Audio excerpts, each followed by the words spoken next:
The wind whispered low through the Oregon pines, threading between trunks like secrets passed between children. The afternoon sun hung heavy and golden, bathing the forest edge in a soft, haunting glow. Jake Carter stood on the porch steps, arms crossed, watching his 12-year-old sister sling her backpack over one shoulder with that familiar, mischievous grin. "I'll be back before dinner," Lily called, fingers gripping the worn handle of her walkie-talkie. "Promise." Jake rolled his eyes. 10 minutes, Lil. I mean it. Mom said... She was already halfway into the trees. He stepped forward. "Lily!" She turned and gave a little salute. "Roger that, Captain." And then she vanished into the woods like a shadow swallowed whole. That was the last time anyone saw her. At first, Jake wasn't worried. Lily had explored those trails 100 times before. She knew every bend, every mossy rock, every hollow tree. But when 15 minutes turned into 30, and 30 became an hour, his chest started to tighten. He called for her through the walkie-talkie, nothing. Another hour passed. Panic settled in like frost. By sunset, search teams combed the forest. Dogs, helicopters, volunteers. The whole town lit up in urgency, flashlights stabbing into darkness, voices shouting her name over and over into silence that offered nothing back. No footprints, no signs of a struggle, no broken twigs, no dropped items, except her second walkie-talkie found at the foot of a tree, battery drained. The static from its speakers was the only sound that remained. If this already has you hooked, make sure to subscribe for more true stories that will haunt your thoughts long after they end. Jake never stopped blaming himself. At 16, he was supposed to protect her. Their parents, Laura and Michael Carter, tried to hold it together, but Lily's absence carved a hollow into their family that never closed. The press covered the story for a week. Local girl vanishes in Oregon woods. Flyers, press conferences, a few psychics. Nothing brought her back. Sheriff Donna Reyes, seasoned and tough as they came, led the investigation. She spent weeks mapping Lily's known routes, questioning neighbors, checking into any possible suspects. The woods became her second home until eventually, like the others, she had to let it go. But Jake didn't. Lily wasn't just his sister. She was his only tether to childhood, to hope, to laughter. After she disappeared, their house became a mausoleum of her memory. Her room was left untouched. Her drawings stayed taped to the refrigerator. Her favorite shoes sat by the back door for years, gathering dust. Jake recorded everything he could. He began walking those same forest trails, logging sounds with a tape recorder, convinced that if he listened closely enough, he'd hear something, anything. But year after year, there was nothing. Until that one day, 15 years later. Back then, Lily was fearless. Everyone said so. She loved mysteries, read detective novels under her covers at night with a flashlight. She'd pretend the walkie-talkies she and Jake used were official FBI devices. They made up codes and signals.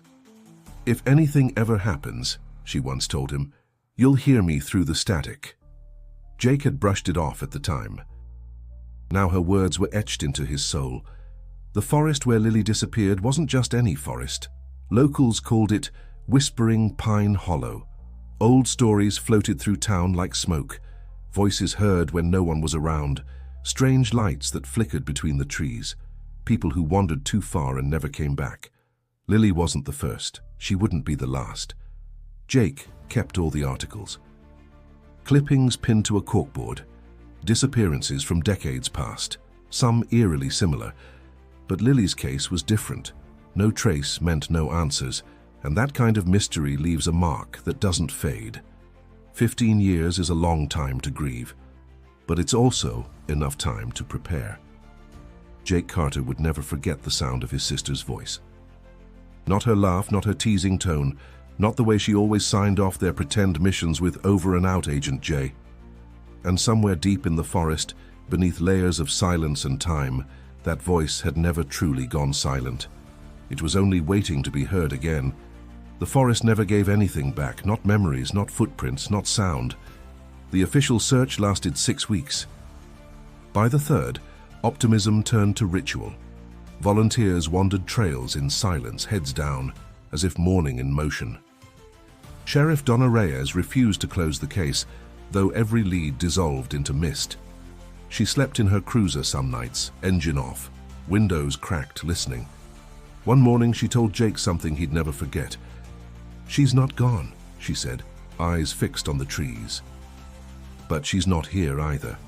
The town of Elkhorn Creek wasn't large, no more than 2,000 people, but it was old. Founded during the logging boom, it sat nestled between jagged ridges and dense fir forests, hemmed in by nature on every side. Legends had always whispered through the pines, people missing since the early 1900s, footsteps heard without source. Cold spots that clung to the bones even in summer. Some said the forest cried. Jake didn't believe in ghost stories, at least not at first. He clung to facts, timelines, maps.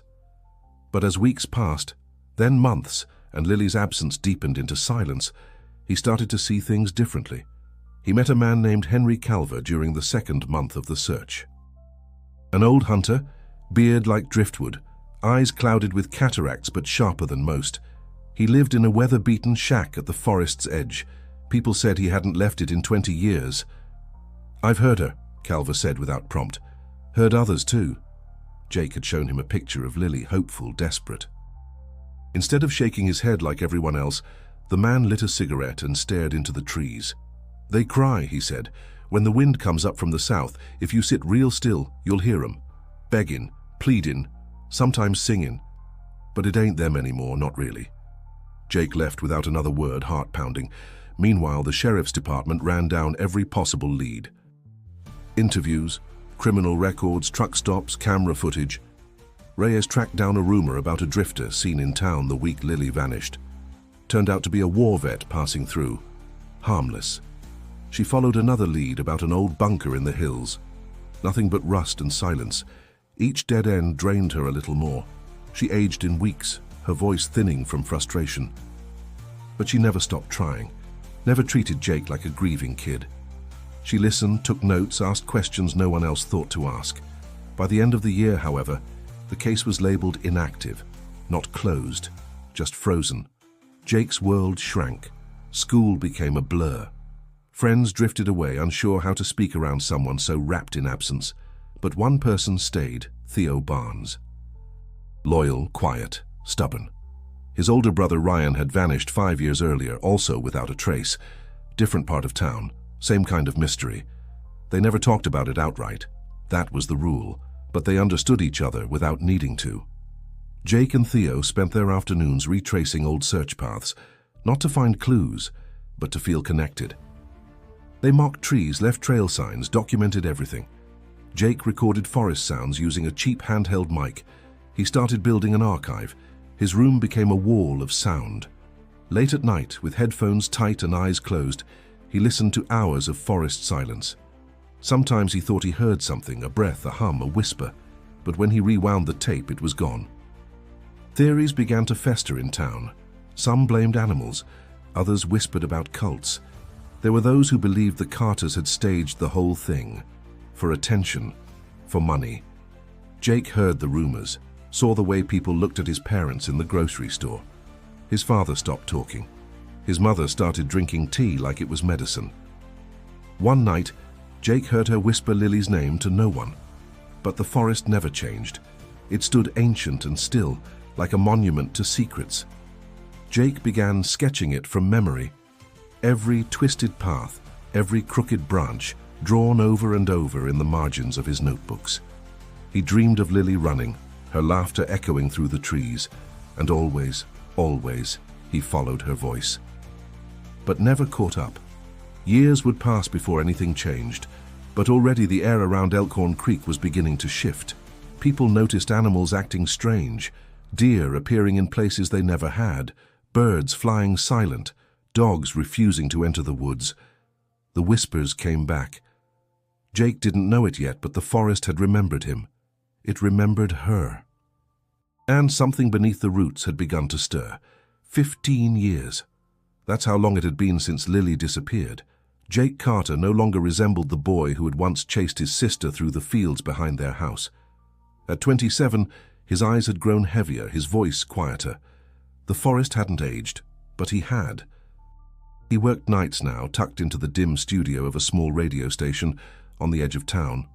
Most of his job involved checking audio levels, cataloging music, managing late-night broadcasts that no one listened to. But it was the perfect cover for what he really did: listen. When the town went to sleep, Jake brought out his tapes. He had hundreds, recordings he'd made over the years while walking the same trails where Lily vanished. Some were recent, others were old, from his teenage years, when he'd carried that cheap handheld recorder everywhere. What began as grief had evolved into obsession. Every night he sat in the sound booth with headphones pressed tight, listening to the forest, hours of static, birdsong, the wind. Branches cracking, a fox cry, the hum of insects, and sometimes, just sometimes, silence so deep it rang like a bell. Jake had developed a system.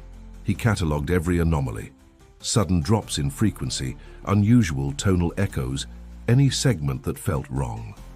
He learned to read sound the way others read language, intuitively, instinctively. He could tell when something didn't belong. But in all those years, he had never found what he truly wanted, until the night he did. It was close to 3 a.m. Rain tapped gently on the roof, and the radio was playing an old blues track on auto loop. Jake was reviewing a batch of tapes he'd digitized the week before. Most were background forest recordings from summer 2 years ago. He clicked through files while drinking lukewarm coffee, eyes half closed when he heard it. A voice. It was faint, almost buried beneath the sound of leaves shifting. But it was there. A whisper, then 2 words. Jake. I'm cold. He froze, rewound, played it again. This time he isolated the frequency, cleared background noise, and boosted the vocal channel. Jake, I'm cold. It wasn't a trick of the wind. It wasn't imagination. It was a voice, and it was hers. Lily.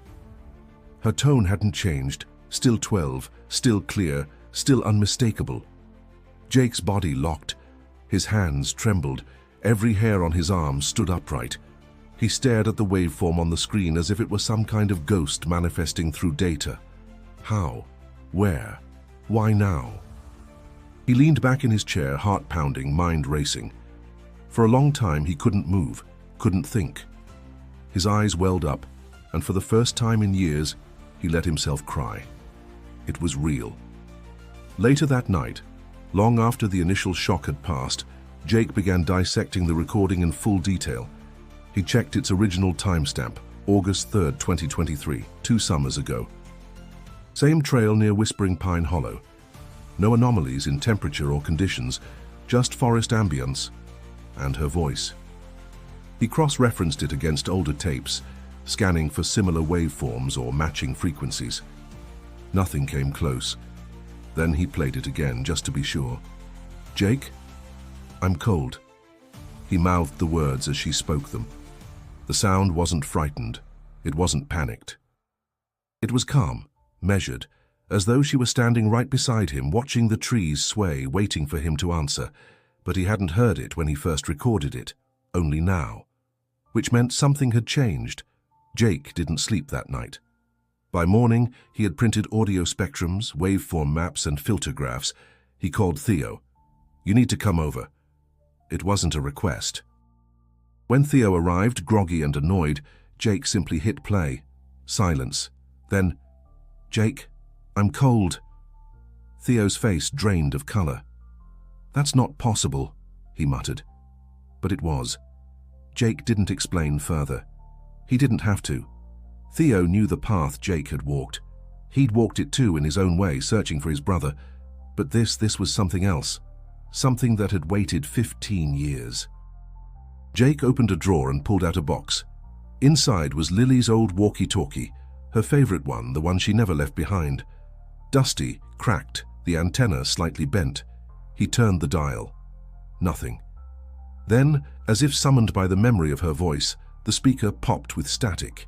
Jake looked at Theo. I think she's trying to come home. The walkie-talkie hadn't worked in years.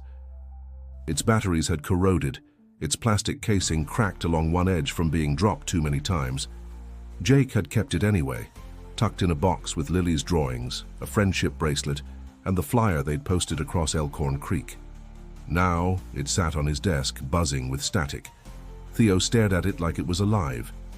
"You didn't modify it?" he asked. Jake shook his head. "It hasn't been touched since the search." The static was faint, inconsistent, like something struggling to break through. Jake pressed the talk button. "Lily, can you hear me?" Nothing. They waited in silence. Then a burst of feedback shrieked from the speaker. Sharp, sudden. Jake flinched.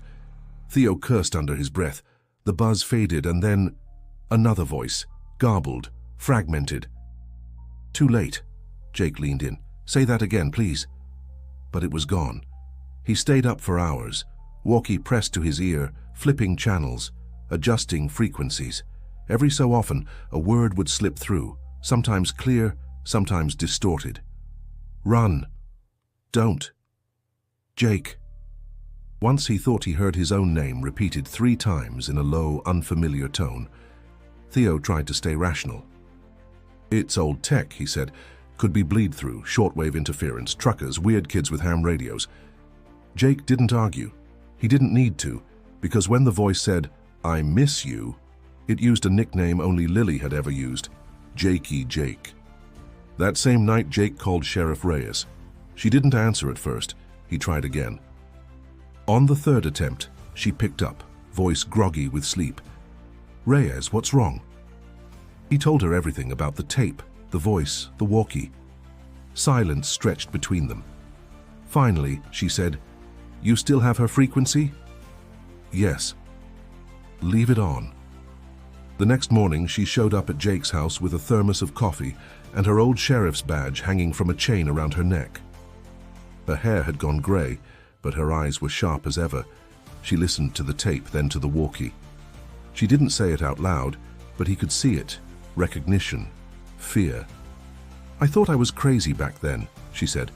"But you're hearing it too, aren't you? Not just memory, not grief." Jake nodded. "I've got something you should see," she added.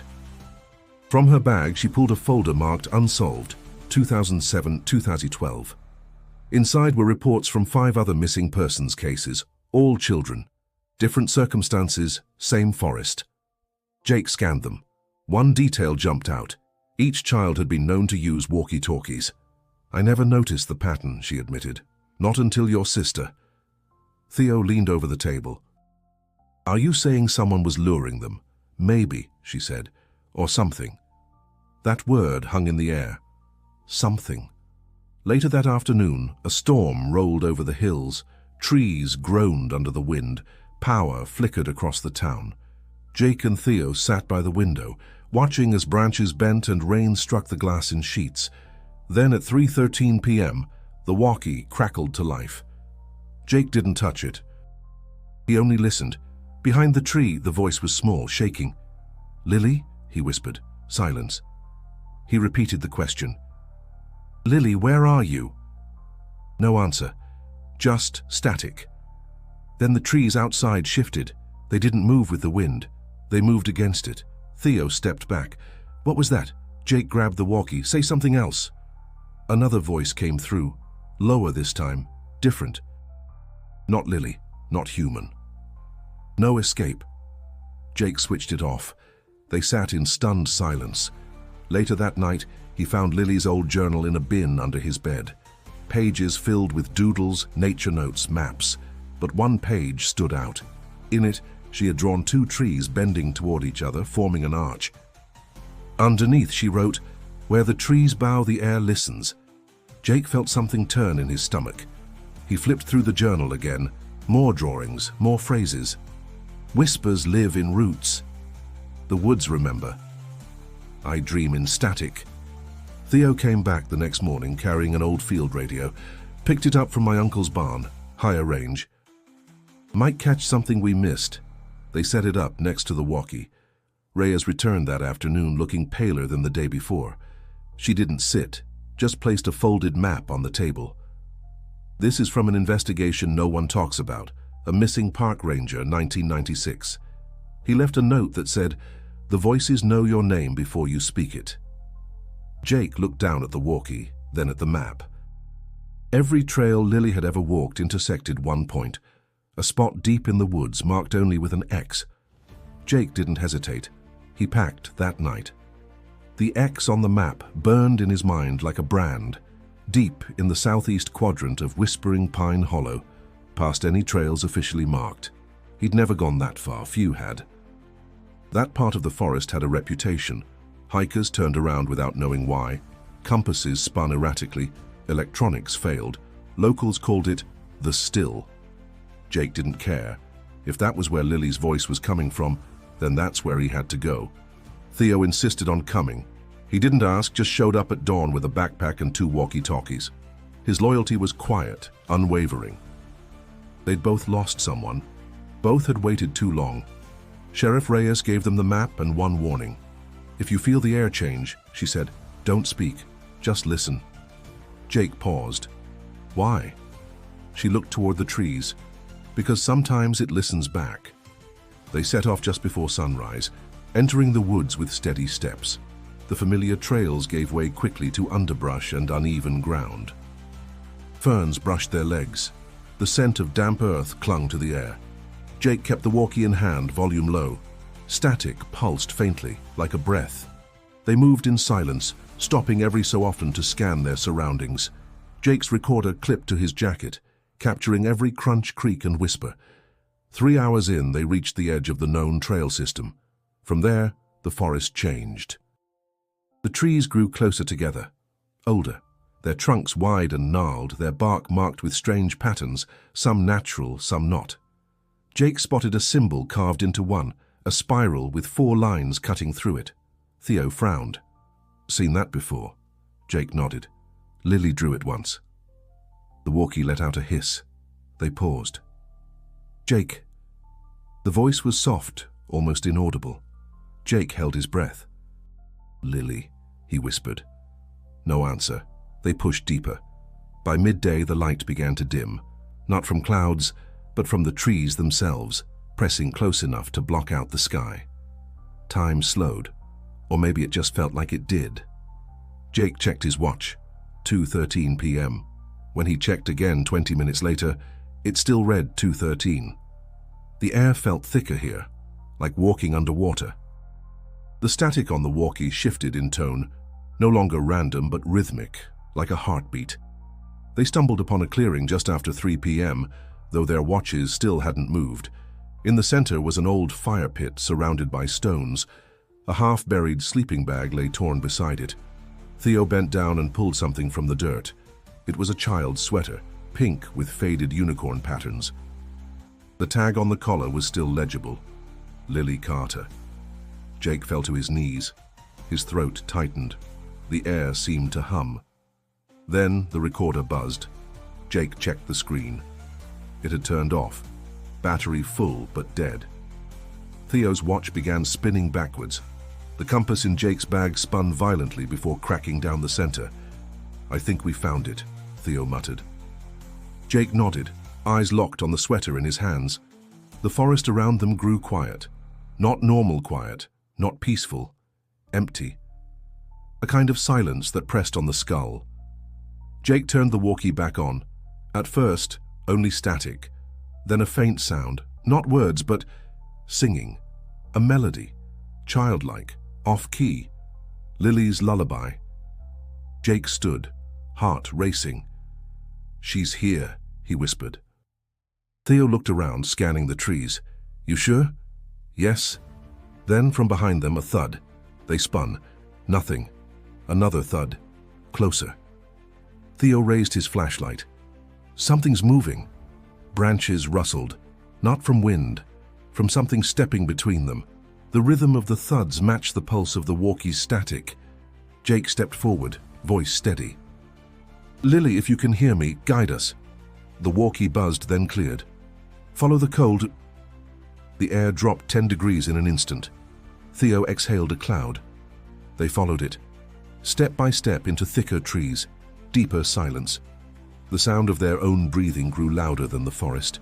At last they reached a line of stones arranged in a broken arc, moss-covered, worn with age. Something about them felt intentional. Jake stepped through first, and the world changed. The moment Jake stepped past the line of stones, the forest went silent in a different way. It wasn't just the absence of sound, it was the absence of presence, like stepping into a vacuum where nothing lived, nothing moved, and nothing watched, yet everything was aware. Theo hesitated behind him. "Do you feel that?" Jake nodded. His skin prickled with something he couldn't name. The trees looked the same, tall, ancient, twisted, but the colors had shifted. The greens were darker, the browns redder. Even the sky above, barely visible through the canopy, seemed wrong, tinted, dimmer. Jake tried his recorder again. Still dead. Theo tapped the walkie-talkie. No static, no response. "We should mark where we entered," Theo said. But when they turned around, the stone line was gone. They stood in a clearing they hadn't seen before. Trees arched around it in a perfect circle. A sound broke the silence, so soft it almost went unnoticed. A whisper. Jake turned. No one. Then another. Not voices exactly. Echoes. As if someone had recorded thousands of conversations and played them all back at once, barely audible, overlapping. "Can you hear that?" Jake asked. Theo nodded. "It's everywhere." Jake stepped forward and found a flat stone, its surface etched with faint writing, rows of names, worn, nearly erased, but one stood out. "Ryan Barnes." Theo froze. He crouched beside the stone, running his fingers over the name. His throat worked silently. "My brother." Jake didn't speak. He let Theo feel the moment. When Theo stood, he looked different, more resolved, more shaken. They continued forward. They passed trees carved with spirals, a deer skull impaled on a branch, piles of rocks arranged like altars. The forest felt like a cathedral built for something ancient and forgotten, and all the while the whispers continued. Jake pulled out a sheet of paper, one of Lily's old drawings, the spiral, the bowing trees. Beneath them, she'd scribbled, "When they start to sing, don't answer." Suddenly, a new sound cut through the forest. Laughter, a child's laughter. Jake turned. 50 feet ahead, a shape darted between trees, small, fast, barefoot. "Lily?" He chased it. Theo called out, but Jake didn't stop. He ran through underbrush, past broken stumps, ducking low branches until he burst into another clearing. There, on a log, sat a journal. He recognized the cover. It was Ryan's. He picked it up, hands shaking, and flipped through pages soaked with moisture and time. The handwriting was chaotic, panicked. "Time moves wrong here. They watch when you sleep. Don't speak your name." And then, "Lily is here." Jake's breath caught. He called for Theo, who arrived moments later, panting, eyes wide. He handed him the journal. Theo read quickly, face pale. He was alive. He made it this far. Which means Lily might have too. Suddenly, Jake's walkie buzzed to life. "Jake, don't..." It was her. Jake dropped to his knees. "Lily, tell me where you are, please." The signal faded, then stronger. "It listens. Don't speak." He pressed the button. "Lily, I'm coming for you." Theo put a hand on his shoulder. "Jake, listen to her." But Jake couldn't turn back now. They moved deeper into the strange forest. Soon, the terrain shifted again. Rocks jutted from the ground in patterns too precise to be natural, shapes formed by shadow. Circles, spirals, symbols repeated. Then they found the bodies. Not fresh, not bloody, preserved. Figures sitting against trees, hands folded, eyes closed. Some looked like children. Others were older, all perfectly still like statues. Their clothes aged, faded. Jake's stomach turned. Theo whispered, "What is this place?" The air vibrated as if the forest were humming with a frequency only half perceived. Jake raised the walkie again. "Lily, we're here. We're close." Static. Then, "It's not a place. It's a memory." Theo stared at Jake. What did she mean? Jake didn't answer, because ahead, just visible between two bowed trees, was a light. Faint, blue, pulsing. He walked toward it, and the forest exhaled. The blue light wasn't natural. It didn't flicker like fire or pulse like an LED. It shimmered, floating just above the forest floor, casting no shadows, making no sound. Jake stepped closer, his heartbeat thudding in his ears. "Jake." He stopped. The voice hadn't come from the walkie. It was in the air itself, inside him. "Don't follow," it said again. "It's listening." He turned toward Theo. "Did you hear that?" Theo looked pale. "I didn't hear anything." Jake's hands trembled. The voice hadn't been just a sound. It had been a memory, like someone playing a moment from his past, but warped, hollowed. They approached the glowing space cautiously. It wasn't just light. It was a fold, like a seam in the forest where something had split open. A shimmer in reality, subtle but undeniable. Jake stood at the edge and felt it hum beneath his skin. Then a figure appeared inside it. Lily, still 12. Same braids, same striped hoodie, same small walkie clutched in her hand. Her face was calm, but her eyes didn't match. They were older, tired. "Jake," she said, "you came." He stumbled forward. "Lily, oh my God, it's really you." She didn't move, didn't smile. "You weren't supposed to come." Theo stood frozen behind him, unable to process what he was seeing. Jake reached for her, but the air between them resisted, like trying to push through water. His hand trembled an inch from her cheek. "I've looked for you for so long," he whispered. "I know," she said. "I felt it." Tears spilled down Jake's face. "You're alive." Lily looked away. "I'm here, but not the way you think." Before Jake could speak again, she placed a finger to her lips. Behind her, shadows moved. Shapes flickered, humanoid but stretched. Elongated heads, limbs too thin, too long. They moved between trees without touching the ground. "They listen through me," Lily said. "Through all of us." Jake's stomach twisted. "What are they?" "Echoes," she said. "Born from what people leave behind." Theo found his voice. "What does that mean?" Lily turned to him. "When someone disappears here, they don't die. Not all of them. Not right away. Pieces remain. Sounds, memories, voices." Jake clenched his fists. "Then we can take you back." "We can break whatever this is." "No," Lily said. "There is no back for me." He shook his head violently. "Don't say that." "They let me speak to you," she said softly. "But only because you brought sound with you. Your memories, your grief. It gave them more to feed on." Theo stepped forward. "Feed?" Lily nodded. "They live on attention, on repetition. That's why the forest keeps them missing." "Why the voices never stop?" Jake's voice cracked. "I don't care, I'm getting you out." Suddenly the ground quivered. A low hum vibrated the air. Lily's form flickered. For a second, she vanished, then reappeared, weaker. "They know," she whispered. "You're close, too close." Jake turned to Theo. "We need answers, real ones." Theo hesitated. "There's someone." "My uncle used to speak with a tribal elder, Klamath Nation. Said the forest wasn't cursed, it was marked. A place where time folds." Jake gritted his teeth. "Can we reach him?" "I don't know, but Reyes might." Then Lily's voice broke through again, this time through the walkie. "Don't stay too long." She was fading. Jake reached toward the light again. "Just tell me how to help you."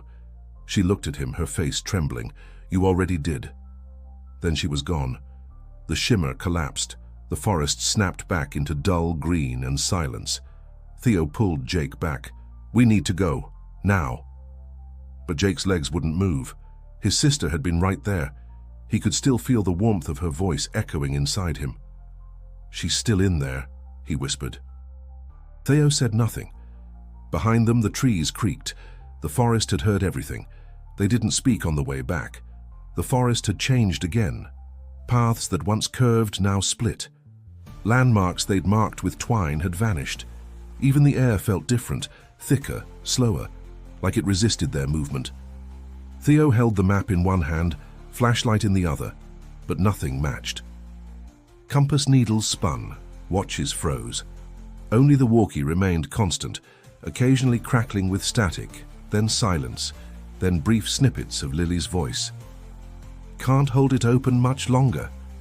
When they finally broke into a clearing, they both stopped. This was no ordinary part of the forest. It felt untouched by time.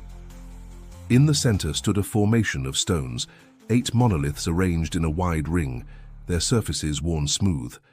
Vines slithered around their bases like veins, pulsing faintly. At the heart of the circle, a shimmer hovered, blue, like before, but larger now, fuller, like an open doorway. Jake stepped forward. His feet felt rooted, drawn by something deeper than thought. Theo grabbed his arm. "Are you sure?" Jake looked at him. "She's there." He stepped into the circle. The shimmer swallowed him. It was like falling without motion, like being unmade. Colors bled together. Sounds stretched and collapsed. Time crumpled. Jake felt everything, every heartbeat since Lily vanished, compressed into a single moment of light. Then he landed, and the world was wrong. The forest around him was still yet not silent. There was no wind, but the trees swayed. The sky was dull, but shadows moved like clouds. Everything had a double, slightly out of phase, ghosted. He was in a mirror world. Shapes flickered at the edge of his vision. Children's laughter echoed and vanished. A song he hadn't heard since childhood hummed from nowhere. Jake turned slowly. Lily stood behind him, exactly as before, unchanged, but this time closer. Real. He approached, hand out. "I found you," he said. "You shouldn't be here." Her voice trembled now, and it wasn't from fear. It was sorrow. "This place feeds on what's missing," she said. "It lets you see what you lost, then it keeps you." Jake looked around. "I don't care."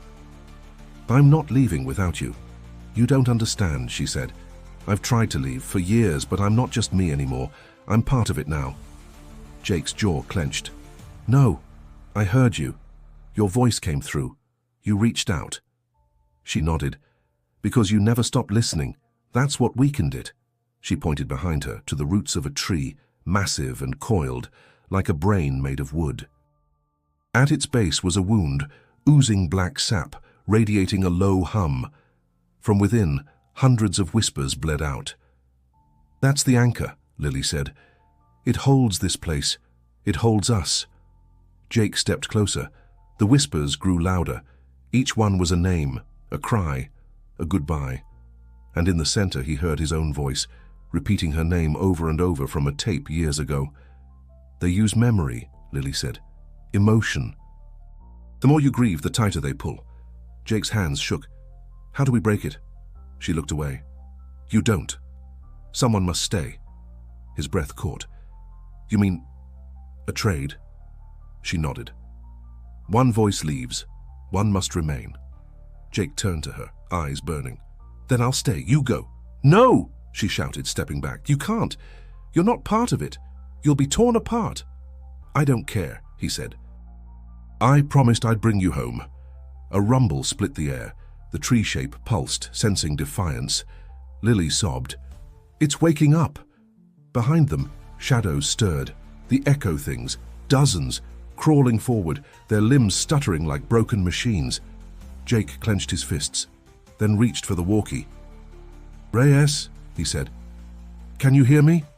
Static, then, "Jake? Where are you?" "I found her." The walkie shrieked, then cleared. "Destroy the anchor," Reyes said. "Cut it loose." Jake turned back to the root mass. He didn't hesitate.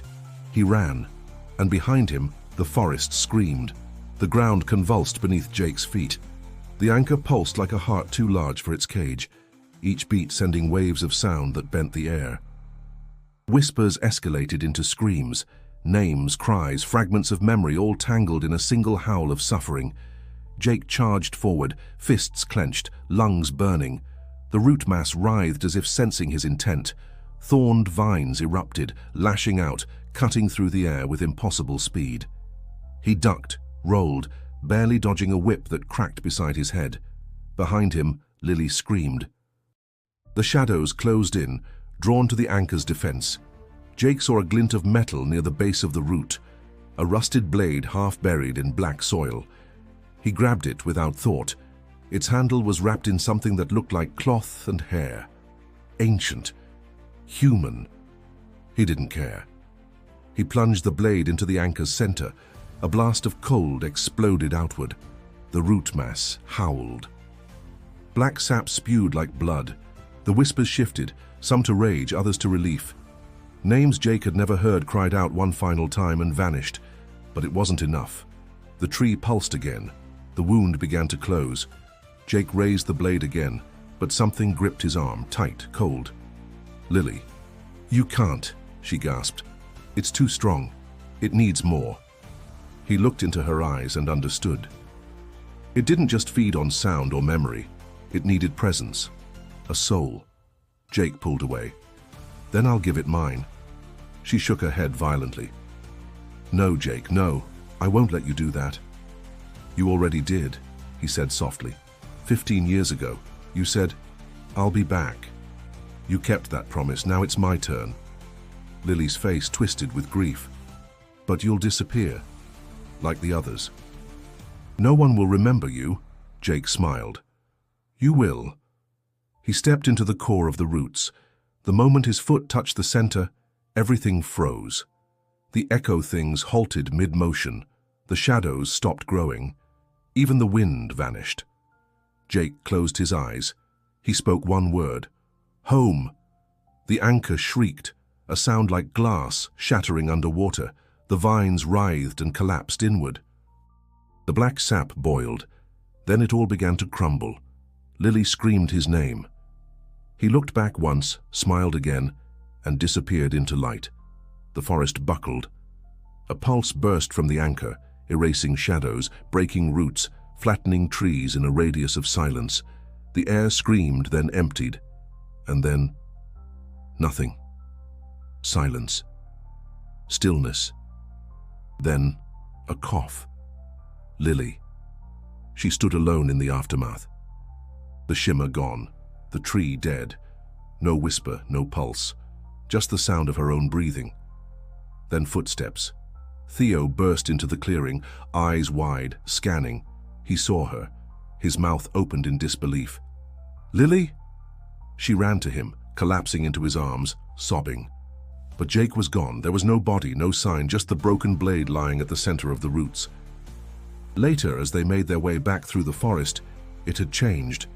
The paths were clearer, the trees brighter, the weight gone. The still was still, but no longer listening.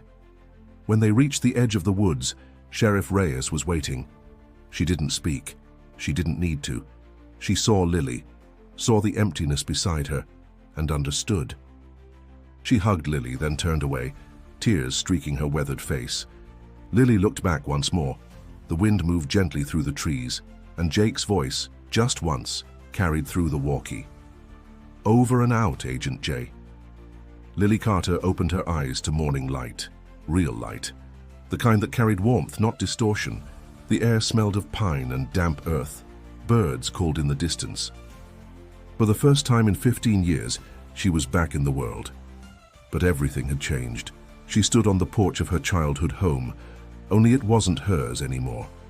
The paint was peeling, the garden overgrown. A for sale sign leaned half buried in grass. She turned slowly, heart pounding. The screen door creaked. Inside, the house was quiet. Dust lined the banister. Family photos still hung crooked on the hallway wall, faded with time.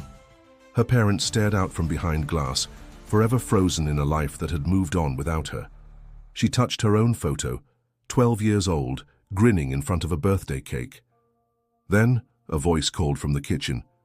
"Jake!" Her breath caught. She turned.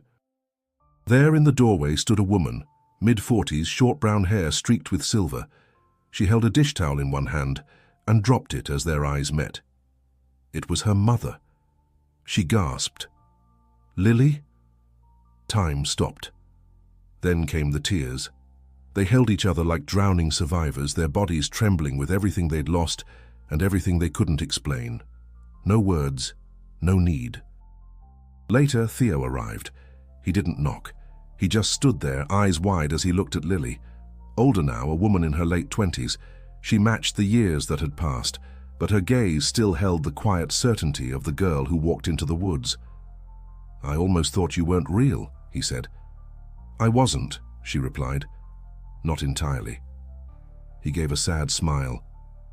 "I still hear his voice, you know." "Sometimes," Lily nodded. "Me too." A week passed, then two. News spread slowly, too strange to report, too sacred to share. Sheriff Reyes kept it quiet. No press, no statements, just whispers in town. Lily Carter had come home, but Jake hadn't. One evening, Lily sat on the back porch staring at the tree line. Her walkie rested in her lap. She turned the dial. Static, then a crackle. "Jake," she whispered. "It's me." A pause, then soft, clear. "Took you long enough." She smiled through tears. "You stayed." "I promised." She pressed the walkie close to her chest. "Are you safe?" A long silence, then, "I'm watching the stars." She laughed gently. "They're bright tonight. Always were. Can you come back?" "I'm already home." Then just static. But it wasn't empty. It was peace. Days passed. Lily began writing again. Pages of names, symbols, memories. She spoke with others, those who'd lost someone in the forest, offering comfort they didn't know they needed. She never spoke publicly, never gave interviews, but she listened. That was enough. One evening, Sheriff Reyes came to visit. They sat beneath the old pine out back, the same one Jake had climbed 1,000 times. "I still think about him," Reyes said. "Every day." "So do I," Lily replied. "He gave me back my life." "He gave all of us something," Reyes said. "Proof that love doesn't stop, that some bonds stretch beyond time." Lily nodded. Before the sheriff left, she handed Lily a small box. Inside was Jake's recorder. "Found it at the edge of the woods," she said. "Still running." Lily held it gently. It was warm. That night she sat by the window, pressed play, and listened. His voice filled the room, describing trees, birds, her name, again and again. It never stopped, not once. And in that moment, she knew he was still with her, not just as a memory, but as a signal, pulsing through the quiet. A presence in every rustle of leaves, in every whisper of wind, in every echo. So if this story moved you, if you felt every beat of Jake's sacrifice and Lily's return, don't forget to subscribe. Stories like these deserve to be remembered and shared. And don't go just yet. Click on the next video you see on screen, because there's another voice waiting to be heard, and you won't believe what it has to say.